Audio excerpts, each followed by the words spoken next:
बच्चे अपने आप में इवॉल्व सोल्स हैं। यदि आपके बच्चे आपके लिए टेंशन बन रहे हैं तो प्रॉब्लम बच्चे में नहीं है, प्रॉब्लम हम में है। हम उसे हैंडल नहीं कर पा रहे हैं। हर बार अपने बच्चे में गलती खोजने के पहले अपने अंदर आपको देखना है कि आप क्या परिवर्तन लेके आ सकते हैं। अपने बच्चों को खेलने का मौका दीजिए अपनी पसंद के रंगों में। हमेशा इस पर विश्वास रखें कि जो हमारे बच्चे करने धरती पर आए हैं वो अवश्य करेंगे। वो अपना soul plan, purpose of life ज़रूर पूरा करते हैं।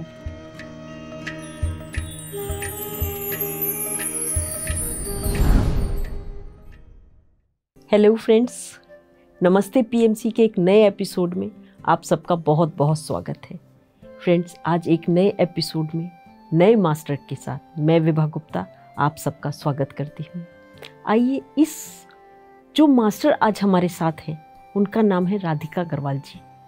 राधिका जी मोटिवेशनल स्पीकर हैं, कॉन्शियस पेरेंटिंग कोच हैं और देश विदेश में ना जाने कितनी वर्कशॉप्स ले चुकी हैं पेरेंटिंग के ऊपर। तो आइए मिलकर उनका स्वागत करते हैं। तो राधिका जी, आपका नमस्ते पीएमसी में बहुत बहुत स्वागत है। थैंक यू विभा जी, बहुत बहुत धन्यवाद आपका। राधिका जी, आप पेरेंटिंग कोच हैं, तो मैं उसी से संबंधित कुछ प्रश्न आपसे करना चाहूँगी। आप सबसे पहले तो मुझे ये बताइए कि हमें बच्चों को ध्यान क्यों करवाना चाहिए, कब करवाना चाहिए, कब से शुरू करवाना चाहिए और कितना करवाना चाहिए? विभा जी, बच्चों को हम खाना कब से खिलाते हैं? मेरे ख्याल जब से वो पैदा होते हैं तब से, चाहे खाना नहीं खिलाते पर फीड तो करवाते ही हैं। ध्यान हमारे आत्मा का भोजन है। 5 साल का बच्चा बिल्कुल तैयार होता है कि आप उसे ध्यान में बिठा सकते हैं। लेकिन उसके पहले भी जैसे हम बच्चों से कितनी कुछ चीज़ें सिखाना चाहते हैं ना, बच्चों को ABCD कितनी सारी की बातें हम बच्चों को बताना चाहते हैं, वैसे ही आप अपने ध्यान अनुभव बहुत सरल भाषा में अपने बच्चों के साथ शेयर कर सकते हैं। उन्हें कहानियाँ सुना सकते हैं। जो मास्टर्स की कहानियाँ हैं वो उनको एक सरल भाषा में, जैसे हम राम कृष्ण की कहानी सुनाते हैं वैसे गौतम बुद्ध की कहानी सुना सकते हैं। बच्चे 7 साल की उम्र तक सब कुछ सीखते हैं और रिकॉर्ड करते रहते हैं। तो एक तरह से आप उनके आध्यात्मिक नींव उसी समय रख देते हैं। प्रॉपर ध्यान में बिठाने के लिए बच्चों को केवल आंख बंद करने के लिए हम कह सकते हैं, छोटे बच्चों को। लेकिन जैसे जैसे बच्चे बड़े हो जाते हैं तब हम उन्हें सांसों के साथ रहने का भी अभ्यास करा सकते हैं। बच्चे बहुत जितने छोटे होते हैं उतने आसानी से वो ध्यान में आ जाते हैं, क्योंकि अभी उनका जो जजमेंटल माइंड है वो इतना एक्टिव नहीं होता। बहुत सरल हो जाते हैं उन्हें ध्यान के बारे में बताना, सिखाना और उनके आदत में लेकर आना। जैसे हम रोज के काम को आदत बना देते हैं, वैसे क्यों ना छोटे ही उम्र में हम ध्यान को भी एक आदत बना दें। इस तरह से आप ध्यान को अपने बच्चों के जीवन में ला सकते हैं। एंड मैं ये भी बताना चाहूँगी कि इससे बड़ा तोहफा, इससे बड़ा गिफ्ट आप अपने बच्चों को कुछ नहीं दे सकते। यदि एक छोटी उम्र में ही बच्चा ध्यान करना सीख जाता है तो जैसे जैसे हम बड़े होते हैं हमारे लाइफ के चैलेंजेस इतने सारे बढ़ जाते हैं, लेकिन बच्चे के पास हमेशा वो सेंटर होगा जहाँ फिर वो आ सकता है, पीस फील कर सकता है, शांति महसूस कर सकता है। ऐसा बच्चा कभी भी हतोत्साहित नहीं होता, हार नहीं महसूस करता। तो मतलब आपने ये समझाया कि हमें बहुत छोटी उम्र में, मतलब 5 साल की उम्र से ही हमें अपने बच्चों को ध्यान में लगा देना चाहिए, उनको बता देना चाहिए ध्यान क्या होता है। वंडरफुल। राधिका जी, जैसे 5 साल के बच्चे को हमने ध्यान सिखा दिया, फिर धीरे धीरे बच्चा बड़ा होता है, किशोर अवस्था में पहुंचता है, अपने टीन्स में पहुंचता है, तब उसके पास एक नए तरीके के इश्यूज होते हैं, नए तरीके के चैलेंजेस होते हैं। और ज़्यादातर हमने देखा है कि वो थोड़ा सा अपने पेरेंट्स से थोड़ा सा डिस्टेंस आ जाता है, उसका फ्रेंड्स की तरफ झुकाव ज़्यादा हो जाता है। उस समय उसके पास बहुत सारे इश्यूज होते हैं जो वो अपने पेरेंट्स या टीचर्स के साथ शेयर नहीं करता। उस समय हम उसकी अवस्था को कैसे समझें या उनके उन इश्यूज को कैसे समझाएं, कैसे सुलझाएं? विभा जी, एक तो यदि आपका बच्चा पहले से ध्यान करता है तो ऐसा कभी होगा नहीं कि वो पेरेंट्स से डिस्टेंस आ जाए। एक अलग पेरेंटिंग, एक आध्यात्मिक पेरेंट जो होता है उसका रिश्ता अपने बच्चे के साथ हमेशा बहुत अलग होता है। तो वो डिस्टेंस क्रिएट ही नहीं होता। लेकिन यदि आपका एक डिस्टेंस क्रिएटेड है, ऐसा है कि बच्चे आपसे खुलकर नहीं बात कर रहे हैं, तो आप बहुत सरल भाषा में उनसे पूछ सकते हैं कि यदि क्या वो किसी मुश्किल में हैं, यदि वो कहता है कि हाँ, तो क्या आप शेयर करना चाहोगे, बताना चाहोगे, हो सकता है मैं आपकी मदद कर सकूं। लेकिन ओवर इंडल्जेंस जो आजकल के पेरेंट्स लगता है कि वो सब कुछ ही कर दे अपने बच्चे के लिए, और इस केस को बच्चे बोलते हैं नैग करते रहते, मम्मी आप सारे दिन पीछे पड़े रहते हो, पापा आप सारे दिन बोलते रहते हो। बच्चों को नैगिंग नहीं समझ में आता।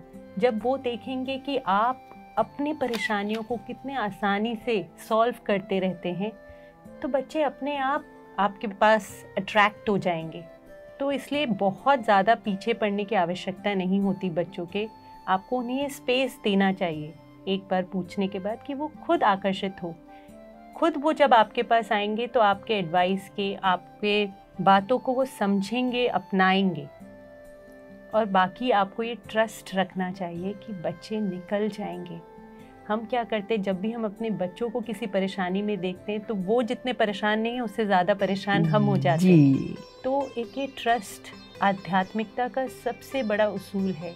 ट्रस्ट द यूनिवर्स, ट्रस्ट, विश्वास। ये मैं हमेशा सारे पेरेंट्स को कहती हूँ कि बच्चा जिस भी मुश्किल में है, आप जिस भी मुश्किल में हो, ट्रस्ट रखिए कि ये ग्रोथ के लिए है, इसके पीछे भी कुछ ना कुछ अच्छाई है।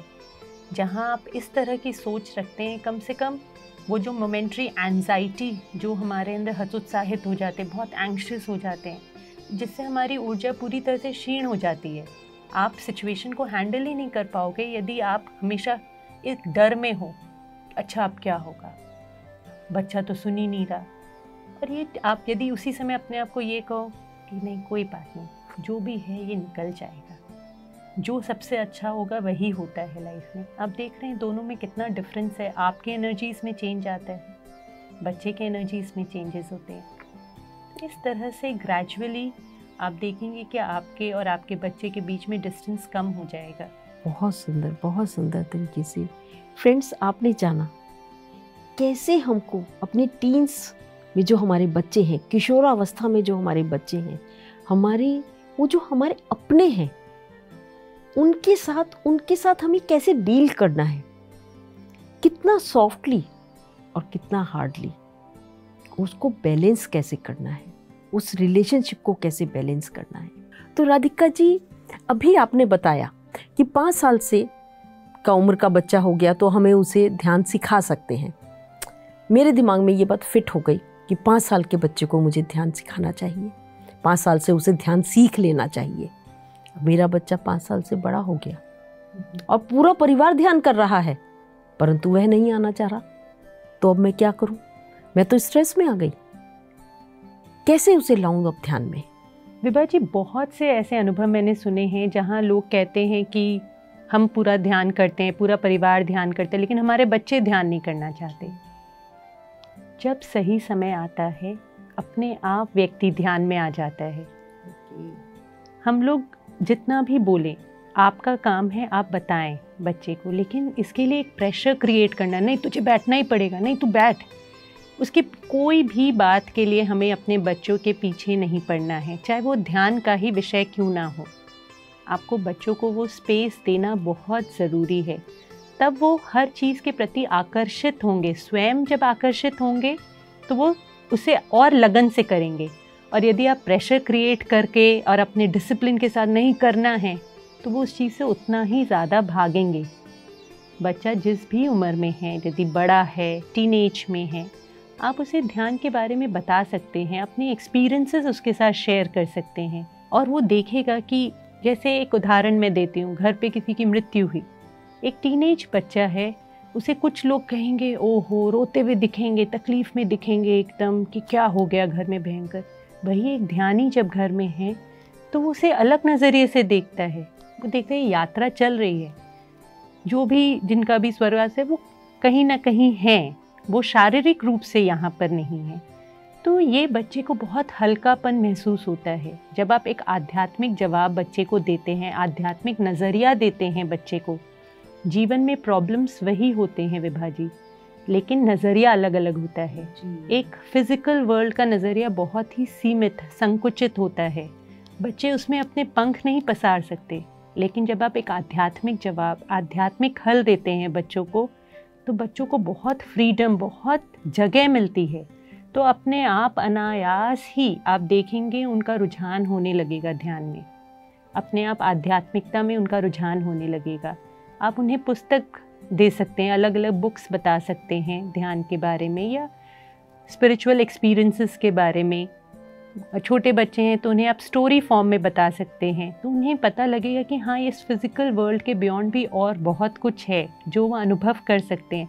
अच्छा मम्मा, उनको हुआ था तो मैं भी कुछ करूँ ऐसा जिससे मुझे भी ऐसा होने लगे। उनके ऐसे प्रश्न आएंगे। इस तरह से हम धीरे धीरे, आपको हमेशा शांति भाव से, कोई घबराने की आवश्यकता नहीं है कि मेरा बच्चा ध्यान नहीं कर रहा है। ये एक अलग टेंशन का विषय हो जाता है पेरेंट्स के लिए कि अरे मेरा बच्चा तो ध्यान नहीं कर रहा है। कोई बात नहीं, वो भी ध्यान करेगा। जब आप ध्यान कर रहे हैं, वो आपको ध्यान करते हुए देख रहा है। बच्चे हर एक चीज़ देख कर सीखते हैं, सुनकर नहीं। आप उन्हें 100 बार जो बात कहेंगे और एक बार वो देखता है आपको, बराबर है। राधिका जी, बहुत सुंदर तरीके से आपने हमें समझाया कि हमें बच्चों को फोर्स नहीं करना ध्यान के, मैं किसी भी चीज़ के लिए फोर्स नहीं करना, और ध्यान के लिए तो बिल्कुल नहीं करना।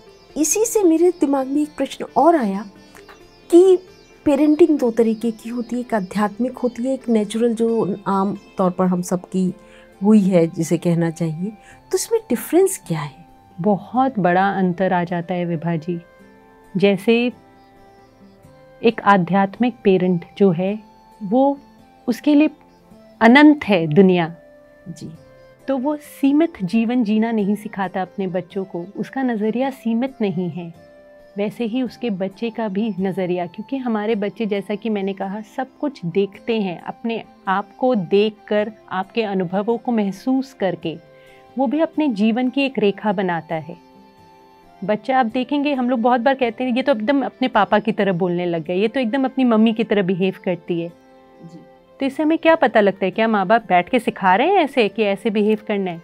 नहीं, वो देखते हैं और अनकॉन्शियसली सब कुछ रिकॉर्ड होता रहता है उनके अंदर। तो सबसे बड़ा अंतर तो यही है कि बहुत ही अनंत, उनका दायरा अनंत हो जाता है बच्चों का। छोटी छोटी बातें आप देखेंगे, साधारण जो लोग ध्यानी नहीं है, उनको छोटी छोटी बातें इतना परेशान करती है, इतने ज़्यादा वो डिस्टर्ब्ड हो जाते हैं। और हम जितने डिस्टर्ब्ड है, हमारे जो आने वाली जनरेशन है, उनके लिए तो और चैलेंजेस है। तो बच्चे इतने ज़्यादा एंग्शियस रहते हैं, आपकी सारी एनर्जीज़ का असर आपके बच्चों पर होता है। एक मुश्किल आई, आप घबरा गए, बच्चे उससे ज़्यादा घबराते हैं। लेकिन वही आप देखते हैं कि आप शांत है, लहर उठी है, शांत होके चली जाएगी, तो आपका बच्चा भी वैसे ही परेशानियों को देखना सीखता है। एक साधारण माता पिता, इसे कहते हैं डर से, वो हमेशा एक डर से घिरा होता है कि ये नहीं हुआ तो, हमेशा पास्ट या फ्यूचर में रहते हैं वो। हम हमेशा बोलते हैं कि ना, आम व्यक्ति 99% या तो पास्ट में जी रहे हैं या फ्यूचर में जी रहे हैं, लेकिन एक आध्यात्मिक पेरेंट जो है वो प्रेजेंट में जीता है, और प्रेजेंट में सिर्फ प्रेम का अनुभव होता है, डर का नहीं। डर आता है या तो पहले जो हुआ उससे हमने एक प्रोग्राम लिखी, अरे ये खाने से बीमार पड़ जाते हैं, ऐसा करने से ये हो जाता है, नहीं पढ़ने से फेल हो जाते हैं। पास्ट से एक चीज़ सीखा, उसे फ्यूचर में अप्लाई किया कि फ्यूचर में ऐसा ना हो जाए, यदि वो नहीं पढ़ेगा तो फेल हो जाएगा। हमेशा डर से घिरा होता है। लेकिन एक आध्यात्मिक पेरेंट कभी भी फेयर, उसके लिए कोई फैक्टर नहीं होता फेयर, क्योंकि वो फ्यूचर और पास्ट में होता ही नहीं है, वो तो प्रेजेंट में होता है। तो वो सिर्फ जैसे एक माली बगीचे को सींचता है, पानी देता है, प्रेम करता है, खाद डालता है, माता पिता अपने बच्चे को प्रेम देते हैं।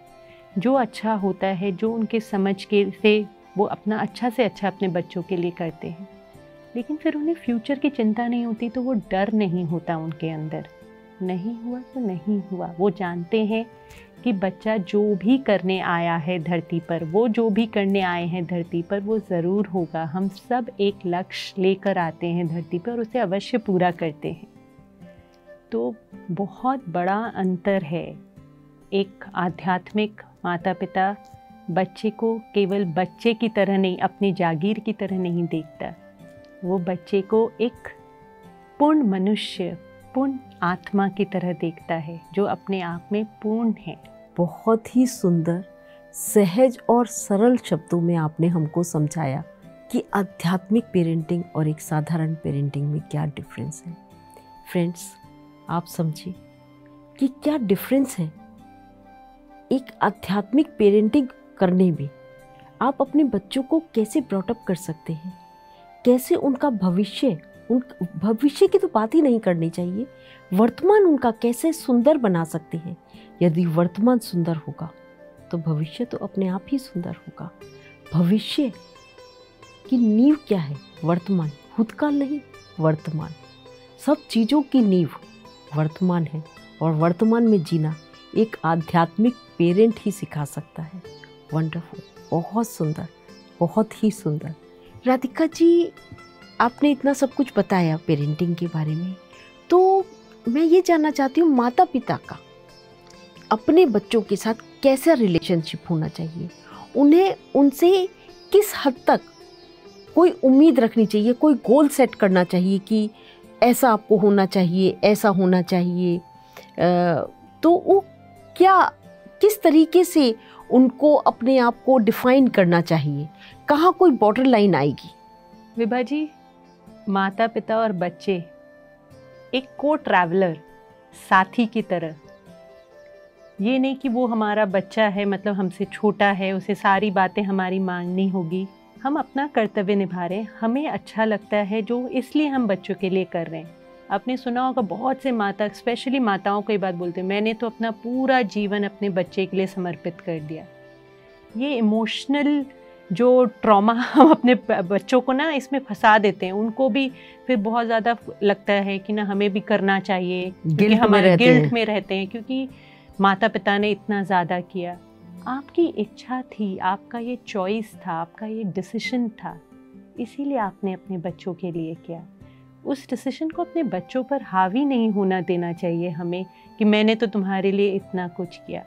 एक साथी की तरह, उसे एक इंडिविजुअल की तरह। खलील गिब्रान जी ने बहुत ही सुंदर बात कही है कि our children are not our children, they are son and daughters of life longing for itself. इसका क्या मतलब है कि हमारे बच्चों का, हमारा कोई हक नहीं है हमारे बच्चों, वो हमारे बच्चे नहीं हैं, वो जीवन का अंश हैं जो अपनी इच्छा, अपनी अभिलाषा पूरी करने यहाँ धरती पर आए हैं। वो धरती जैसे एक जिक्सॉ पजल होता है, हर एक की एनर्जी धरती पर जुड़कर उस धरती को पूर्ण करती है। ऐसे ही हमारे भी बच्चे अपनी एनर्जीज लेकर धरती पर आए हैं, धरती की संपूर्ण एनर्जी को वो पूर्ण करते हैं, ना कि वो हमारे गोल्स को, हमारे एस्पिरेशंस, हमारे इच्छाओं को पूर्ण करने आए। अच्छा मेरे साथ ऐसा नहीं हुआ तो हमारे बच्चे के साथ ऐसा हो। कभी भी हमें अपने बच्चों को अपने सपने पूरा करने के लिए माध्यम नहीं बनाना चाहिए। हमें सुनना चाहिए उनके क्या सपने हैं, वो किस नज़रिए से जीवन को देखते हैं, वो क्या करना चाहते हैं।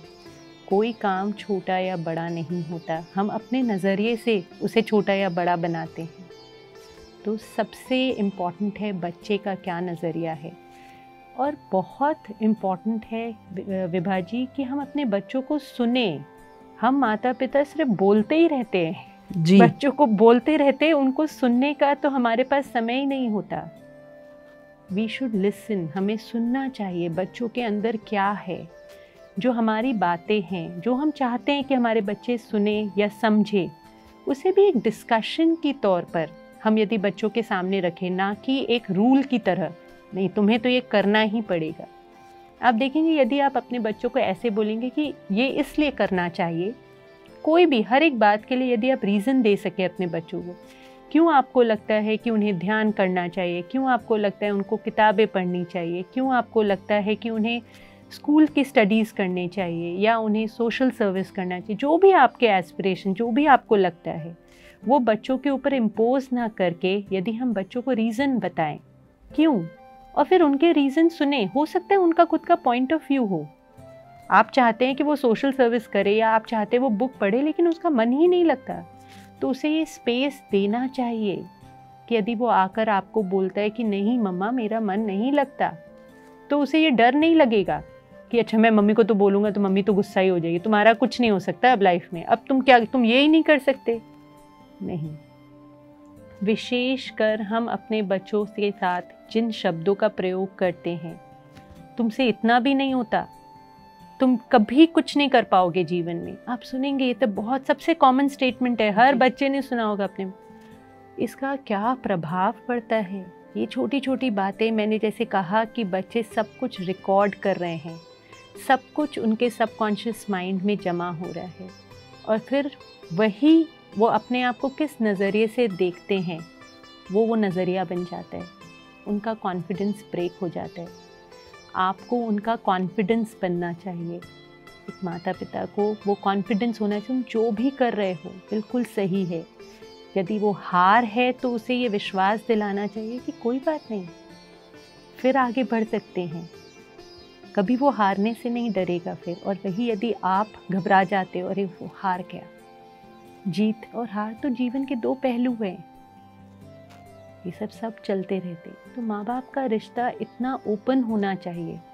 आज हम बहुत ज़्यादा सुनते हैं कि बच्चों के पीयर प्रेशर, गर्लफ्रेंड बॉयफ्रेंड के प्रॉब्लम्स या गे प्रॉब्लम्स, इतने सारे के प्रॉब्लम सोसाइटी में आजकल, इन सबको हमने प्रॉब्लम का नाम दिया है।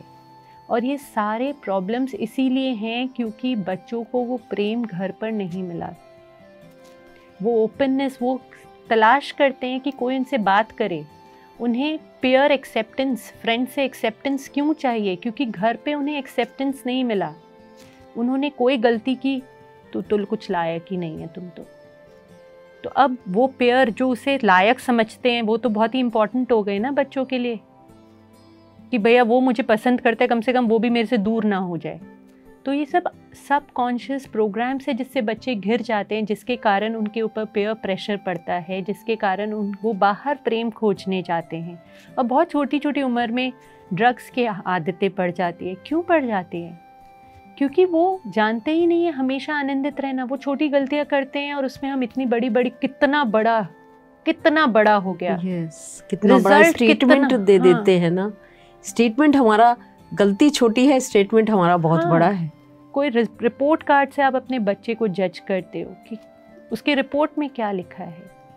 आपको सेंसिटिव होना है अपने, यदि उस बच्चे को ये विश्वास हो जाए कि मेरे माता पिता मेरे इंडिविजुअल यूनिक है, हर बच्चा यूनिक है, इंडिविजुअल है, उसके यूनिकनेस को पहचानना है, उसका खुद का एक फ्रैग्नेंस है, उसकी खुद की एक पहचान है जो बिल्कुल भिन्न है।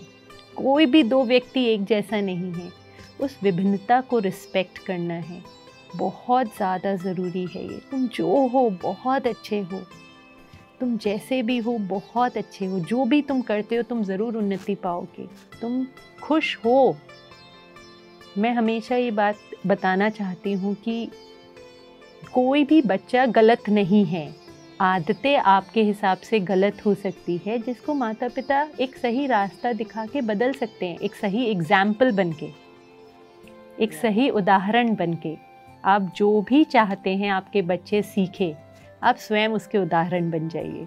आप देखिए आपके बच्चे कितनी जल्दी उस रास्ते को अपना लेंगे। यानी कि हमें अपने बच्चों को बताना है हर हार जीत का पहला कदम है।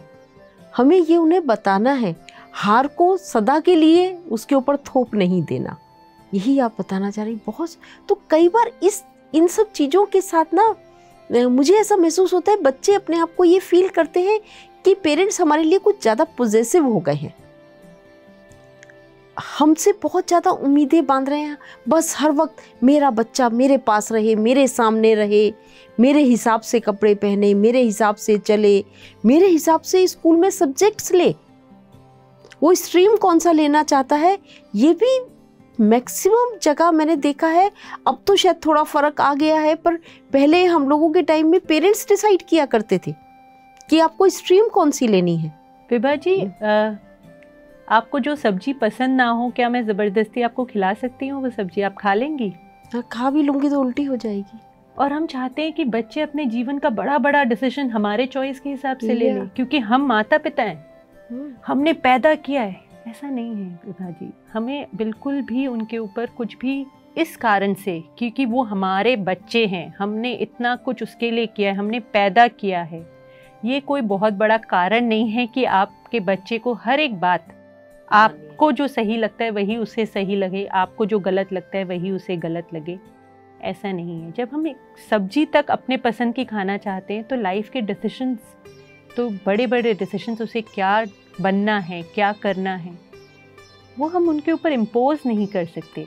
हमें डिस्कस करना है, जैसा कि मैंने कहा, डिस्कस करना है क्यों वो ऐसा करना चाहता है, उसे उसके स्ट्रॉन्ग पॉइंट्स रियलाइज़ कराने हैं, तो अपने आप वो स्ट्रीम को चुनेगा जो उसके लिए अच्छा है।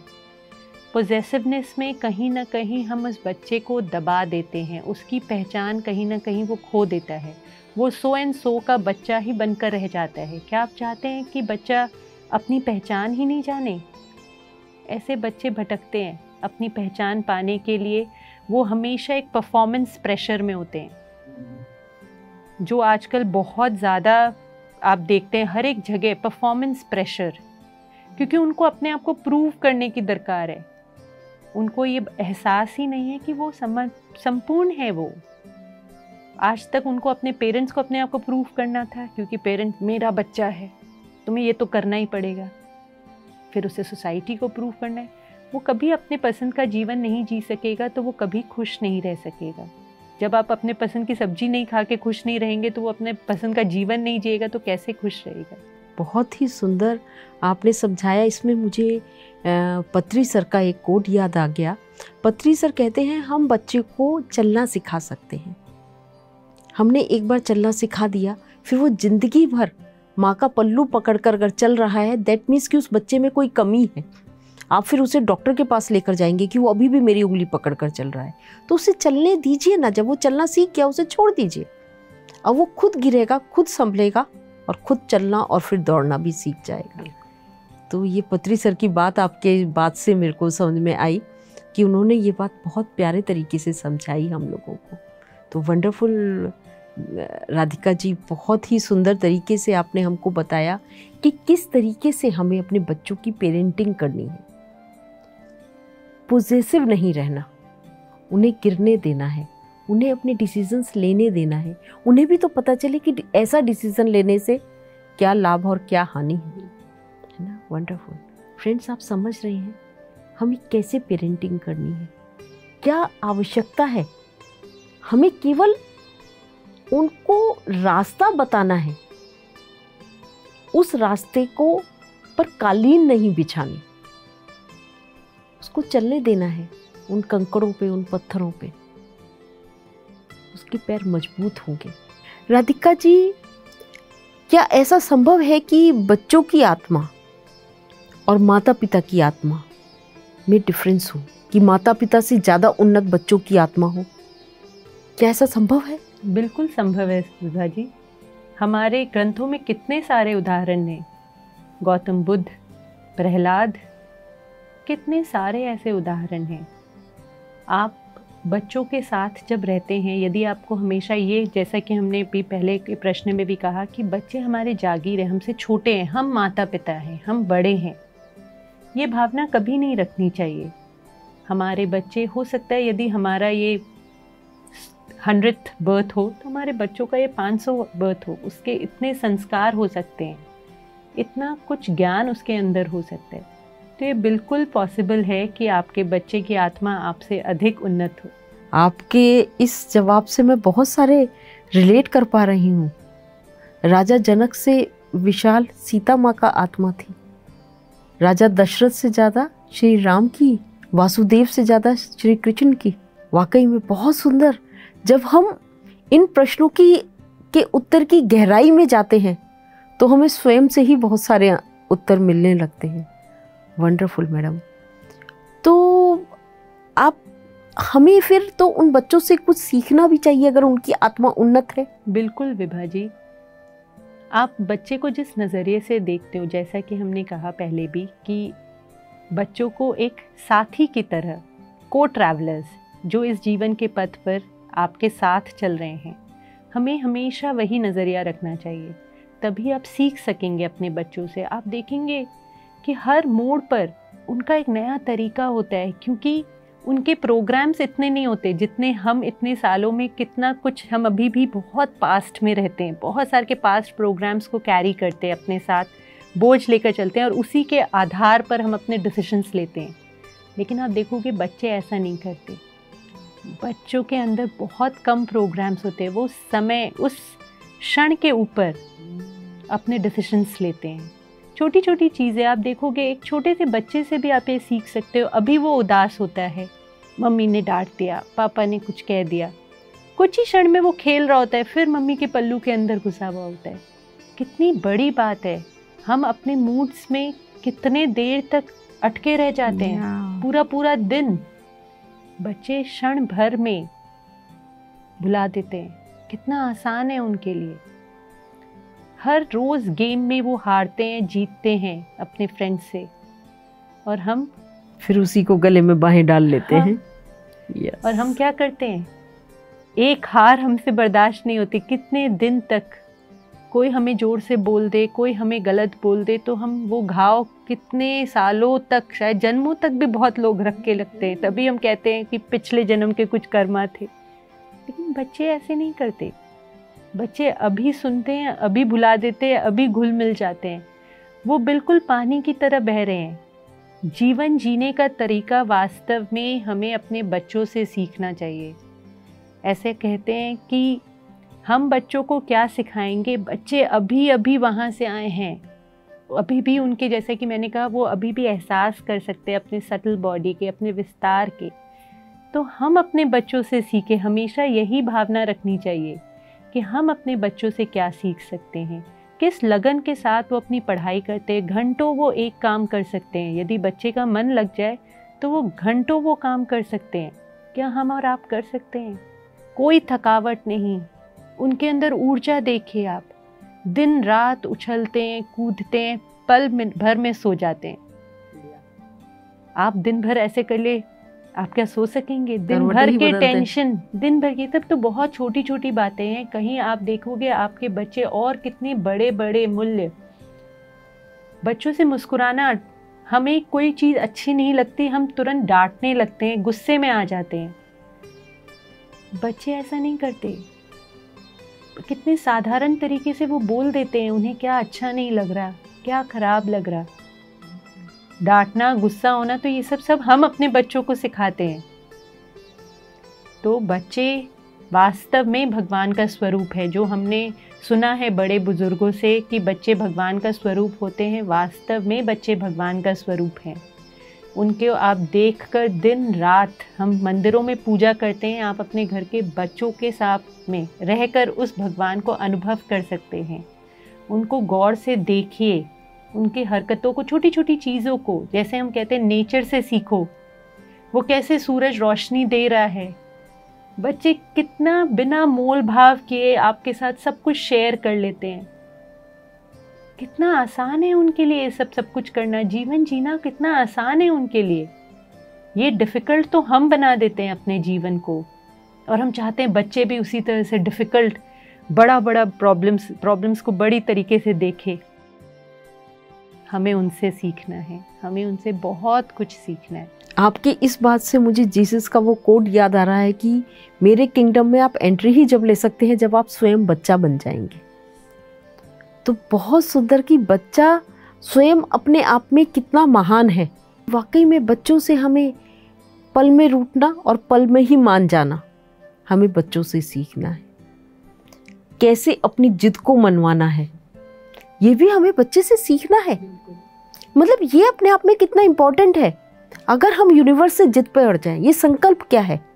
ये शायद जिद है जो हमने बच्चे से सीखनी है कि अगर वो जिद पे अड़ जाए तो वो चांद को भी नीचे उतार ही लाता है। बिल्कुल बिल्कुल। वंडरफुल, बहुत सुंदर आपने, मतलब मैं इस चीज़ को बहुत अपने अंदर उतार रही हूँ कि क्या क्या सीख सकते हैं, एक लंबी लिस्ट है हमारे पास। विभा जी देखिए ना, आज बंदर से हम इंसान बने, यदि ये उन्नत नहीं होता तो हम तो आज भी बंदर ही रह जाते जी। इस उन्नति के कारण आज हम इंसान हैं। तो बच्चे नई ऊर्जा लेकर आते हैं धरती पर। आजकल बच्चे कंप्यूटर्स इतने अच्छे से कर रहे हैं, हम उसे भी इतनी हीन भावना से देखते हैं कि वो स्क्रीन टाइम है, लेकिन ये नया युग है। आज कंप्यूटर के कारण ही पूरी दुनिया छोटी हो गई है। तो हमें बच्चों से सीखना है, ये एवोल्यूशन है। तो बच्चे इवॉल्व होकर आते हैं, हमें उनसे वो सीखना है, समझना है, और अपने सारे लॉज जो हमने सीख रखे हैं वो उनके ऊपर इम्पोज नहीं करना। बहुत सुंदर राधिका जी आप हमको समझा रही हैं। तो एक प्रश्न और कि हम जैसे बच्चों को पढ़ना सिखाना, पढ़ने से मेरा मतलब स्टडी से नहीं, बुक्स रीडिंग, बहुत अच्छे अच्छे ऑथर्स हमारे पास हैं जिनको हम चाहते हैं कि वो उनको पढ़ें, क्योंकि बायोग्राफी जैसे, और भी कुछ छोड़ दीजिए, हम बायोग्राफीज किसी की भी पढ़ें, बायोग्राफीज ज़्यादातर बचपन से शुरू हो रही हैं सबकी। तो जब हम बायोग्राफीज बच्चों को पढ़ने को दें तो उन्हें पता चलेगा कि हर एक के जीवन में सरल किसी का भी जीवन प्रारंभ में नहीं था, और सरलता में भी कठिनता थी। तो वो कैसे उनको प्रेरित करें। नहीं पढ़ना चाहते बच्चे, अपनी स्टडी की बुक्स ही पढ़ लें तो वो अपने आप में कहते हैं कि बस हम तो पढ़ने की तो बात ही मत कीजिए। कैसे उनको डालें? विभा जी, बच्चे सब कुछ हमें देखकर सीखते हैं। यदि वो देख रहे हैं कि माता पिता अपने खाली समय में अपना समय का सदुपयोग कर रहे हैं, वो अपने को जो अच्छा लग रहा है, उनको किताबें पढ़ना पसंद है और वो पढ़ रहे हैं, ना कि यूजलेसली मीडिया पर या व्हाट्सएप पे या फ़ोन में चैटिंग कर रहे हैं। बच्चे देख रहे हैं, वो इम्प्रेशन उनके मन में ज़रूर फिट होता है। एक तो ये है कि आप पढ़ें, बच्चे देख रहे हैं। दूसरा, आप उन्हें लाइब्रेरीज लेकर जा सकते हैं। उनको हम क्या गिफ्ट करते हैं आजकल अपने बच्चों को? हम खुद ही बच्चों को गैजेट्स, गाड़ियाँ, ये सब गिफ्ट करते हैं और फिर हम एक्सपेक्ट करते हैं कि बच्चे बुक्स पढ़ें। इन सब से बहुत ही सूक्ष्म रूप से बच्चों को आप मैसेज देते हैं कि क्या इम्पोर्टेंट है लाइफ में। बच्चों को आप जब लाइब्रेरी लेकर जा रहे हैं, उनके साथ बैठिए। अभी यदि बच्चों का इंटरेस्ट नहीं है बुक पढ़ने में, तो शायद सुलाते समय, यदि छोटे बच्चे हैं तो उनके साथ लेट कर, उनको हग करके एक पेज पढ़ा साथ में, और उसे बहुत फन तरीके से उनके इंटरेस्ट के बुक्स पढ़ना शुरू किया। पहले उनको लाइब्रेरी ले जाके पसंद कराया पिक्चर्स के बुक्स, जिसमें बहुत सारे पिक्चर्स हैं। छोटे छोटे 2 साल 1.5 साल के बच्चों को आप पिक्चर्स दिखा सकते हैं। आप देखेंगे वो कितने आसानी से उनके अंदर आदतें डल जाएंगी बुक्स पढ़ने की। और बच्चे बड़े हैं तो उनको इंटरेस्ट नहीं है, तो ठीक है, आप उनके साथ पढ़ना शुरू करिए। आपने क्या पढ़ा, क्या समझा, वो आप उनके साथ शेयर कर सकते हैं कि मैंने तो ये इस बुक में पढ़ा था, इससे मेरी इतनी बड़ी मुश्किल जो है हल हो गई। क्यों बुक पढ़ना चाहिए? एक ऑथर ने जो भी अपने जीवन काल में समझा, सीखा, वो उसके निचोड़ उस पुस्तक में डाल देता है। आपके लिए तो रेडी, जैसे एक रेडी फास्ट फूड, वैसी फास्ट सर्विस आपको इन्फॉर्मेशन मिल गई। इस तरह से बुक्स पढ़ने का आप इंटरेस्ट अपने बच्चों में डेवलप कर सकते हैं। बहुत स्लोली, ग्रेजुअली ज़रूर आदत पड़ जाती है बच्चों में। फ्रेंड्स, हमने जाना कि कैसे हमें अपने बच्चों से सीखना है, सिखाना नहीं, सीखना है। वो हमें क्या क्या सिखा सकते हैं, ईश्वर के दरबार तक ले जा सकते हैं। बहुत सुंदर। और हम उन्हें कैसे रीडिंग का शौक डालें? पहले अपने आप को तो डालें, फिर उसमें स्वयं आ जाएगा। तो राधिका जी, अगर बच्चे थोड़े से मिस्चीवियस हैं, उन्हें, वैसे हमें नहीं ये शब्द यूज़ करना चाहिए बच्चों के लिए, पर आप समझ पा रही हैं भावना को कि मैं क्या कहना चाह रही हूँ, तो उनके साथ उनको कैसे डील करें? हम कुछ रिपीटेडली कर रहे हैं, उनको समझा भी रहे हैं, मैं आध्यात्मिक पेरेंट भी हूँ, उनको उस तरीके से समझाने का भी प्रयत्न पूरा कर रही हूँ, पर नहीं समझ पा रहे हो। विभा जी, बच्चों के अंदर बहुत ऊर्जा होती है और ये बहुत ज़रूरी है कि हम उनकी मदद करें उस ऊर्जा को सही रूप से चैनल करने में। मैं आपको एक उदाहरण देती हूँ। आपको लगता है कि स्कूल से आके बच्चों को फिर पढ़ना ही चाहिए, फिर ट्यूशन करना चाहिए, फिर ट्यूशन का होमवर्क करना चाहिए और उसे सो जाना चाहिए। बच्चे के अंदर इतनी ऊर्जा है। आपके लिए सिर्फ पढ़ाई महत्वपूर्ण हो सकती है, लेकिन बच्चे के लिए बहुत कुछ है। अब उस ऊर्जा को वो बच्चा समझ नहीं सकता, उसके अंदर क्या क्या इमोशंस हैं, क्या वो अनुभव कर रहा है, वो ये समझ नहीं सकता। तो हमें उसके साथ बात करके उसे समझना चाहिए कि वो क्या अनुभव कर रहा है, वो ये रेस्टलेसनेस क्यों अनुभव कर रहा है। और उसके बाद हम उसे कोई ना कोई जो उसके पसंदीदा एक्टिविटीज़ हों, गेम्स हों या कोई भी और art form, dance, music, musical instrument जो उसे पसंद हो, उसके साथ बात करके हमें उसे वो सिखाने का प्रयास करना चाहिए। उसे समय देना चाहिए कि वो उसे सीख सके।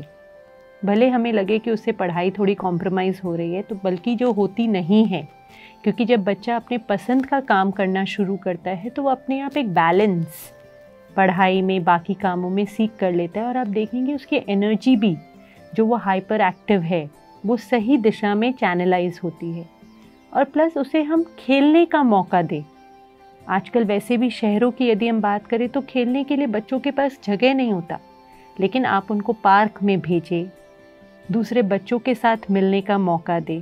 जहाँ बच्चे अच्छे से जब खेल कर आते हैं तो आप उनके साथ में छोटे छोटे माइंडफुलनेस का गेम भी खेल सकते हैं घर पर। कि अच्छा, अचानक से उन्हें स्टैचू कह दिया, हम ये गेम खेलते थे ना स्टैचू, बहुत खेले हैं, तो उसे भी स्टैचू कर दिया। और जब वो स्टैचू है, जब वो बाहर आता है तो उसे फिर एहसास दिलाइए अब तुम्हें कैसा लग रहा है। तो वो इम्पोर्टेंस समझेगा रिलैक्स होने की, क्योंकि आप उसको ऐसी जाओ अब तुम सो जाओ, अब तुम थोड़े से देर चुप रहो। जो बच्चा बहुत बोलता है उसको हम बार बार अरे तुम थोड़े से देर चुप भी रहो, अरे तुम थोड़े से देर चुप भी रहो। ये बोलने की जगह हमें उसे एहसास दिलाना है कि शांत रहने का क्या मज़ा होता है, वो रिलैक्सेशन का क्या मज़ा है। वो आपको उसे वो चखाना है जो आपके सिर्फ ये बोलने पर उसे नहीं मिलेगा। सडनली एक गेम के तरीके से यदि आप बच्चे को समझाते हो, अच्छा अभी हमारा स्टैचू का टाइम है, अभी साइलेंस है, हमें इशारों से बात करना है, हम मौन की बात करते हैं ना। अब आप बच्चों को बोले थोड़े दिन मौन ले लिया करो, तो बच्चे बोले मम्मा प्लीज अपना रूल्स मेरे ऊपर इम्पोज मत करो। बट वही आप उसे ये बात बोलते कि आज ना आधे घंटे तक का एक गेम है जिसमें हमें इशारे में बात करना है एक दूसरे से। धीरे धीरे एक एक कदम बढ़ाना है आपको देखना है बच्चा किस फील्ड में ज़्यादा रेस्टलेस हो रहा है, बहुत ज़्यादा बोलता है या बहुत उछल कूद करता है, सामान तोड़ता है। किस तरह से सामान यदि तोड़ता है तो आप उसे वैल्यू समझा सकते हैं कि कितने सार के रिसोर्सेज लगते हैं उस सामान को लेकर आने के लिए, समय लगता है, कितने लोग इन्वॉल्व होते हैं उसे बनाने में। इस तरह से उसे सेंसिटिव बनाना होगा और उसे महसूस कराना होगा कि वो और क्या क्या कर सकता है। जैसे बच्चा बहुत तेज़ भाग के आ रहा है, अचानक से आपने उसे पॉज कर दिया, फिर उसे कहिए अब कैसे चल रही है तुम्हारी सांसें। वो बोलेगा मम्मा बहुत फास्ट। अच्छा तो 2 मिनट ऐसे ही खड़े रहो, फिर देखना कैसे चल रही है सांसें। तो गेम ही गेम में आप उसे सांसों के साथ भी जोड़ देते हो। उसको समझ में आता है कि ना, वो जब देखेगा कि वो बहुत भागा है और हाफ रहा है, जैसे ही वो अपनी सांसों के साथ होता है अचानक से उसे रेस्टफुलनेस का एहसास होगा। तो ये प्लेफुली, अगेन मैं बोलूँगी कि आपको बच्चों के साथ बार बार बोल कर टोक कर, तू भागता ही रहता है, अरे तू भागता ही रहता है, तू हमेशा सामान ही तोड़ देता है। आप उसकी गलतियों को यदि खाली बार बार हाईलाइट करेंगे तो वो गलतियाँ सुधर नहीं जाएगी। क्या बदलाव आपको लेकर आना है, तो वो बदलाव का एहसास आप उसे कैसे करा सकते हो, आपको वो बताना है उसे। अपने आप चेंजेस आए, क्योंकि ये एहसास होता ही इतना अच्छा है, किससे अच्छा नहीं लगता अंदर से पीसफुल महसूस करना, राइट जगह एनर्जी चैनलाइज करना। बच्चा भी वही है जो आप और हम हैं, वो भी एहसास करेगा और उसमें बदलाव आने लगेंगे। और बहुत ज़्यादा ज़रूरी है, जो बच्चे रेस्टलेस होते हैं, आप देखेंगे कुछ बच्चे बहुत फटाफट बोलना चाहते हैं, आप देखोगे कि वो सब कुछ कंप्लीट कर देना चाहते हैं जल्दी। ऐसे बच्चे तब होते हैं जब उनके माता पिता उनको सुनते नहीं हैं या स्कूल में टीचर्स सुनते नहीं हैं। They want to be heard. हम कहते हैं उनको सुनना बहुत ज़रूरी है। पेशेंटली, आराम से उनके साथ बैठ के उनकी स्कूल की बातें सुनिए, उनके फ्रेंड्स की बातें सुनिए, एकाग्रचित होकर ध्यान से। हम अपने बच्चों को मौका ही नहीं देते। अच्छा छोड़, अभी पहले खाना खा ले, अभी पहले खाना खा ले। सबसे इम्पोर्टेंट तो लाइफ में खाना है। या और बच्चों के लिए तो बहुत जरूरी है। हमारे लिए बच्चे खाना सही टाइम में खा ले तो हमारी परवरिश एक तरह से कंप्लीट हो जाती है वहां पर। जी बहुत ज़्यादा ज़रूरी है कि आप बच्चों के जो बातें हैं उसे खा लें, उसे सुने, उसे समझें। ऐसे बच्चे अपने आप जब वो बोल देते हैं ना अपना जी भर के, वो एक रिलैक्स्ड फीलिंग में जाते हैं। तो ये सब बच्चे वास्तव में विभा जी हमारे मिरर होते हैं। हमारे अंदर की जो भी कमी है ना, जैसे कि कौन से पेरेंट्स हैं जो बच्चे का सुनते नहीं हैं, जिन्हें लगता है कि वो ही करेक्ट हैं, वो सर्वज्ञानी हैं। वैसे बच्चे पेरेंट्स अपने बच्चों की बातें नहीं सुनते। तो इस तरह से बच्चे हमारे रिलेशनशिप के मिरर होते हैं। वो आपको समय समय पर दिखाते हैं कि कहाँ आपके अंदर कमी है, वो क्यों इतना एक्टिव हो रहा है। उसे आप इस तरह से देखें कि कहाँ मुझे पीसफुल होना है, कहाँ मुझे रेस्टफुली उसके साथ हैंडल करना है। वो एक बार गलती करे, आप 100 बार उसे बता रहे हो, तूने फिर से ऐसे कर दिया, तूने फिर से ऐसे कर दिया। आप कितने डिस्टर्ब हो रहे हो गलती से। ऑलवेज अपने बच्चों को अपना मिरर मानिए, सबसे उत्तम मिरर जो आपके सारे ब्लेमिशेस को, आपके सारे लाइंस को एकदम क्लियरली दिखाएगा और आपको मौका देगा, क्योंकि आपको जब अपनी कमी दिखेगी तभी तो हम उसे दूर करेंगे। वंडरफुल, बहुत ही सुंदर और सरल शब्दों में आपने हमको समझाया कि हमें अपने बच्चों के साथ डील कैसे करना है। बच्चों के पास बहुत कुछ होता है, हम उनकी शरारतों को तो देखते हैं पर उसके पीछे का रीज़न नहीं जानते। हमें लग रहा है वो बहुत टॉकेटिव है, हमें लगता है वो हर बात पे गिर जाता है, तोड़ देता है, गुस्सा करता है, फैल मचाता है, पर उसके पीछे का कारण हम नहीं जानना चाहते।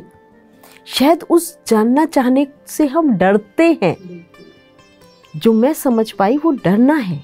विभा जी, जैसा कि अभी आपने एग्जाम्पल दिया, बच्चे सामान जो तोड़ते हैं, छोटे बच्चों में ये किस लिए होता है पता है विभा जी? ये बच्चे अटेंशन सीख करते हैं इस तरह से।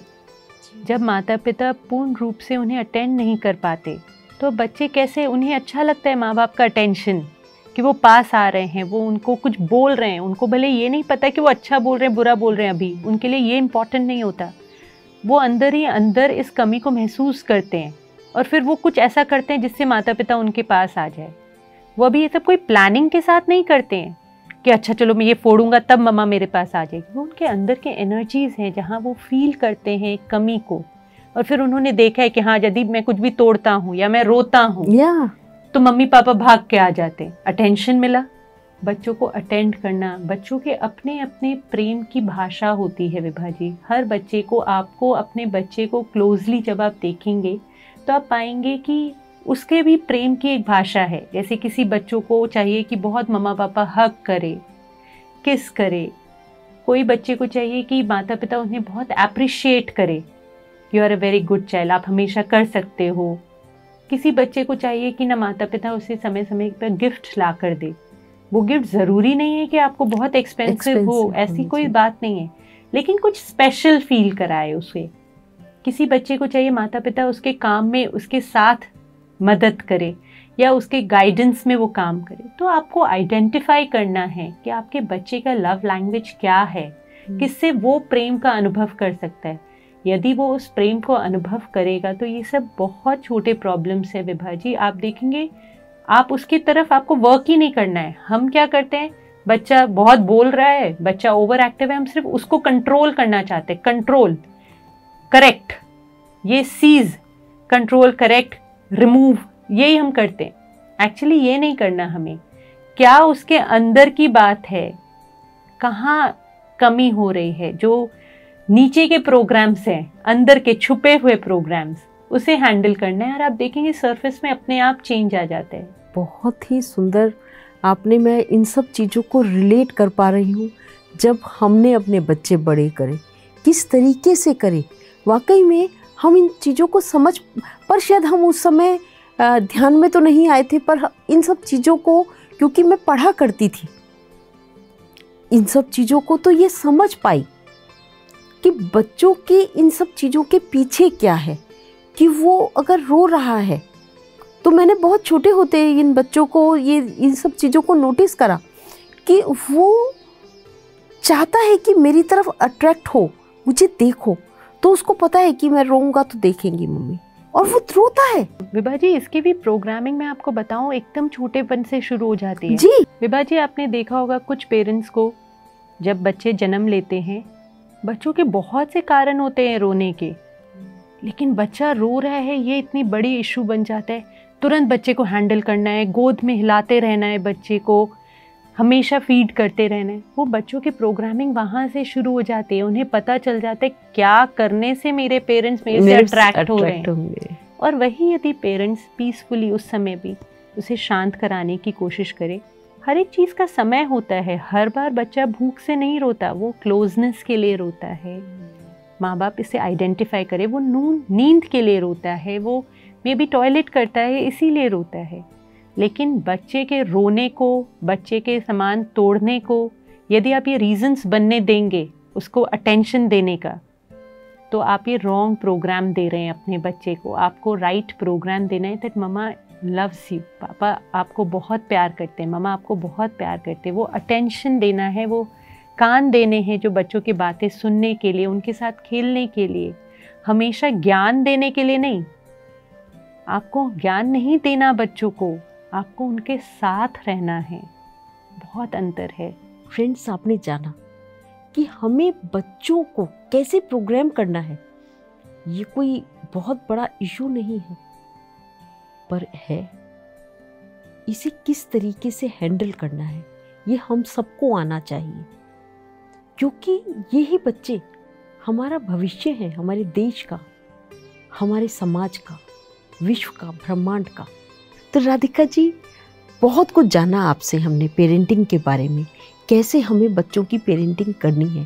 तो एक सुंदर सा, एक प्यारा सा मैसेज हमारे व्यूअर्स के लिए, हमारे ध्यानी मित्रों के लिए, ध्यानी पेरेंट्स के लिए क्या देना चाहेंगी आप?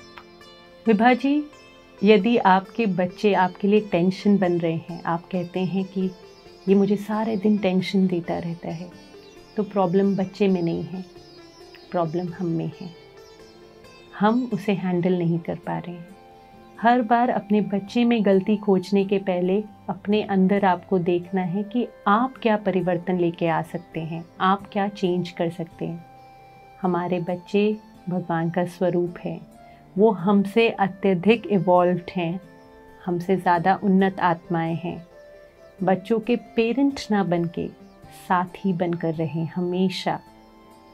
आप देखेंगे कोई मुश्किलें नहीं आएंगी। ये एक दूसरे के साथ आपकी आध्यात्मिक यात्रा और बहुत ही सुंदर हो जाएगी। और बच्चों से ज़्यादा बड़ा गुरु और बच्चों से अधिक ऐसा कोई साथी जो आपके इस आध्यात्मिक यात्रा में आपकी मदद कर सके, मैं नहीं मानती कोई और है। तो चलिए इस रिश्ते को नया नाम देते हैं। इसे माँ बाप वो जो रूल्स एंड रेगुलेशंस वाले नहीं, फन एंड मज़ा वाला ये रिश्ता, इतना इससे डिवाइन, इससे प्योर रिश्ता और कोई नहीं हो सकता। अपने बच्चों को खेलने का मौका दीजिए अपनी पसंद के रंगों में।